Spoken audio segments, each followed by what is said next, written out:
is CTV's W5. Here is Sandy Ronaldo. Welcome to W5.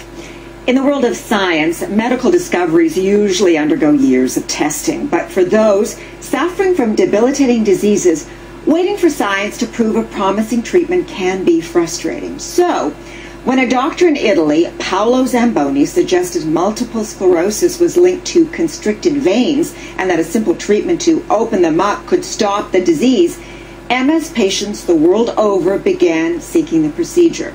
But others in the medical community are demanding strict proof. The Liberation treatment was the story that W5 first reported to the world last November. But now, the Liberation war is pitting desperate MS patients against doctors and is dividing the medical community. Here is Avis Favreau.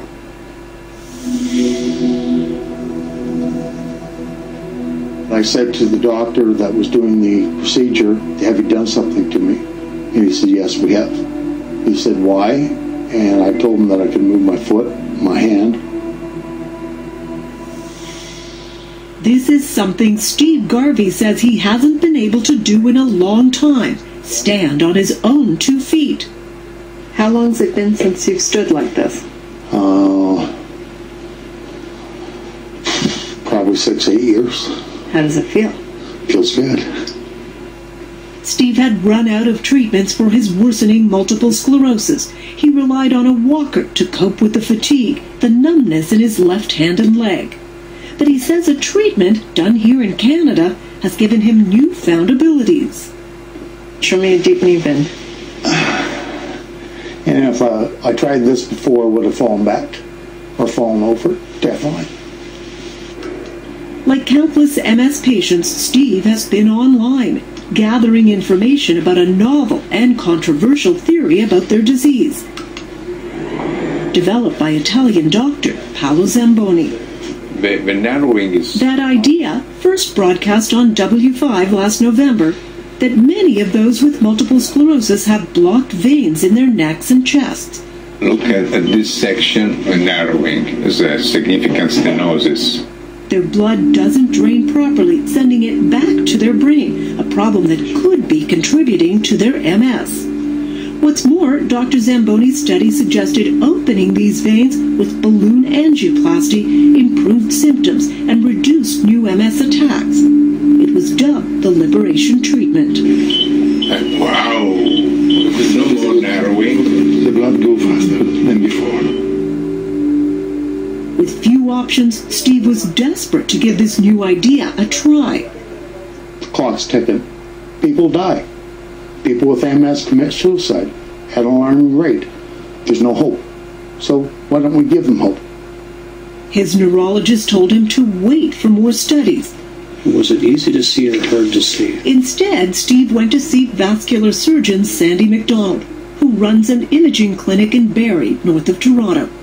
He decided to test Steve's blood flow with an ultrasound scan that Dr. McDonald paid for out of his own pocket. In dealing with Steve, I have to say very specifically that I don't treat MS. I have no idea what the effect of the balloon angioplasty will have on MS.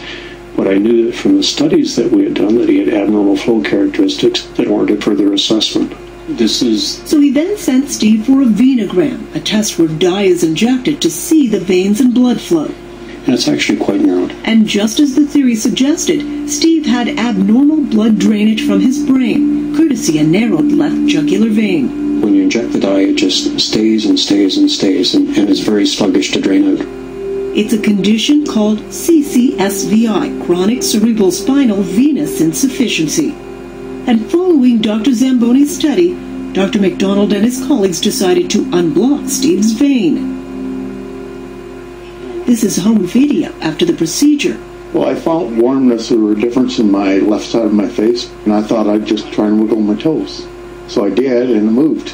Oh, this is awesome. Then I thought about my left hand. And there is the left hand. One of the nurses came over, said, "Are you all right?" And I said, "I'm fine. Shake my hand." And she shook my left hand, which was useless before. It was quite remarkable. The question as a physician, though, is it a placebo effect or is it real? I mean, when a patient really wants to get better, sometimes when you do something, they seem to feel better, and it really comes down to, over time, assessing whether or not his improvements are real and will be lasting, and who knows. Steve was just one of 6 Canadian patients found to have impaired blood flow and treated by Dr. McDonald and his colleagues. 5 agreed to be interviewed along with their families, like Leanne Webb, diagnosed with MS almost 20 years ago. At one point, I didn't have any movement in my right side. She also fit the theory with tests showing a narrow jugular vein, which was opened a month ago. I feel a lot better than what I have in the last long time, 5 years, 6 years. I can do laundry, I can go for a walk. The fatigue is, I don't even feel fatigued anymore.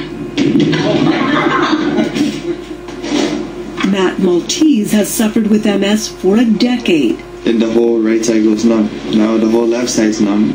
An initial ultrasound scan of his neck early February showed a problem. He seems to me as having abnormal flow in the jugular vein. Doctors opened up 2 blocked veins later that month. So can you show us how you go up and down the stairs right now? His father, Vito, took this video the day after. Usually going up, he does make it up the stairs, but it's a 10 or 15 minute event. He went up and down those stairs that morning about 10 times. And the strangest thing is he started whistling, and he hasn't whistled in years because he hasn't had any feeling in his left side in 3 to 5 years total, no feeling at all for 3 to 5 years. Now is so much better. Can actually go out and do stuff now. This is the angioplasty balloons there. Christopher Guest is a colleague of Dr. McDonald's and performed some of the procedures. It's a technique doctors have used for years to treat other problems in the arteries and veins. Do you think you did anything that's out of the box by trying this? If this was a risky procedure and there was poor data to support its use, then this would be a little more questionable. But this is a group of patients that are extremely debilitated, severely debilitated, and the procedure is exceedingly safe. All around the world, patients are buying into this idea, finding physicians who will test and treat them. This is what I'm going to be bringing to my vascular surgeon. And then posting their results online. I've got a 50% narrow in the right bone. They inserted a balloon. Here is the balloon. But doctors who treat multiple sclerosis say this rush goes totally against the rules of science, where theories have to be proven before patients are treated. Dr. Mark Friedman is the director of the MS Research Unit at the Ottawa Hospital. The link has not been made. The association has been made, but no one has convincingly shown that this association has anything to do with the disease. And until it's proven, stand by. Well, why would you fix something that may have nothing to do with the disease? Many neurologists are very skeptical of this theory. Dr. Friedman is one of the most vocal, at one point quoted as calling it a hoax. Why, when it came out, did you call it a hoax in the National Post? I think I was misquoted on that. That's not what I said. What did you say? I mean, the quote for the article I know what they said in there, but I saw that and I had thought about we might rewriting spend millions of dollars chasing something that might turn out to be a hoax, is what I said. That's the level of support that the research that has been published to date gives it. There's not a lot behind this. He and other neurologists insist there should be no testing unless it's part of a study, and no treatment until this theory's been proven. Your message... Whoa. That's it. And the main message is, it's an idea. All ideas on the table right now are important because we don't have the answers. So until we have the answers, we need to have a wide scope of understanding, a wide scope of belief. Dr. Friedman and some colleagues wrote an article highlighting the dangers of treatment, in particular a modified liberation procedure that uses metal stents to prop open the veins, which are prone to re-narrowing. One patient required surgery after the stent fell into his heart. Another died from bleeding linked to medications prescribed following treatment. The Canadian patients were treated only with balloons in keeping with the Italian study. I don't think it's a dangerous procedure. If you look at the complications that have been reported, the complications are related to stents more than the actual angioplasty, and we certainly would never place a stent until there is data to support doing that.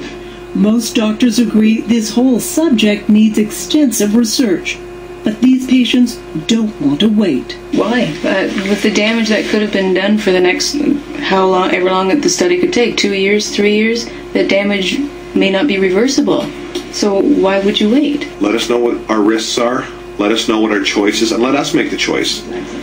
And the choice that Mike Gandy and his family made was to have the treatment, even though the improvements appear small. My speech got somewhat better. My balance somewhat better. His father Tito hopes it may stop his symptoms from getting worse. I'm not a medical professional, but I'm saying that, I've got something that's blocked in my neck, and if they unblock it, I get all kinds of sensations. If it has nothing to do with MS, I'd want to do that anyways. Sandra Black remains disabled by her MS despite her recent treatment, but she reports 2 improvements. Her once cold blue feet are now warm, and she feels more energetic. I'm happy being able to stay awake all day and getting up earlier and the warm feet when I go to bed. But some people would say those are such small changes. I know, but everything is bigger when you have MS, and the biggest word I think is hope. Steve has had some of the most noticeable improvements. This is the first time he's been on a walk in years. You're not cured. No, I don't think so. There's some things I may never get back, but I'm about 75% better than I was before. That'd be a fair statement. Okay. But these cases are called anecdotal reports. They don't satisfy science, which needs large, organized studies to confirm if this is real or not. That's why Dr. McDonald and his colleagues are shifting away from treating patients individually to planning a formal research program. There's a phenomenal push from patients to try and get something done to improve their quality of life. You ever seen anything like this? No, I have not.